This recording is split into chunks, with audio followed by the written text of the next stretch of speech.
નમસ્કાર મિત્રો, વિડીયોમાં તમારું સ્વાગત છે। વલસાડમાંથી એક ચોંકાવનારી ઘટના સામે આવી છે।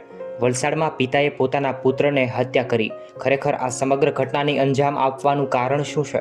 વલસાડની અંદર કુહાડીના ગાજીકી અને પિતાએ પુત્રની હત્યા કરી હોવાનો ચકચાર બનાવ સામે આવ્યો છે।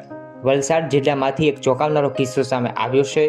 વલસાડના પાલડીમાં પિતાએ પુત્રની હત્યા કરી નાખી અને પુત્રએ પિતા પાસે ઘર બનાવવા માટે પૈસા માંગતા પિતા પુત્ર વચ્ચે એક બબાલ થઈ અને આ દરમિયાન પિતાએ આવેશમાં આવી અને પુત્રને મોતને ઘાટ ઉતારી દેવાના સમાચાર સામે આવ્યા છે।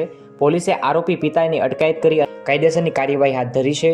જ્યારે આ સમગ્ર ઘટનાને અંજામ આપ્યું ત્યારે પિતાની પણ તબિયત લથડી ગઈ હતી અને ત્યારબાદ તેમને પણ સારવાર માટે હોસ્પિટલમાં ખસેડવામાં આવ્યા હતા।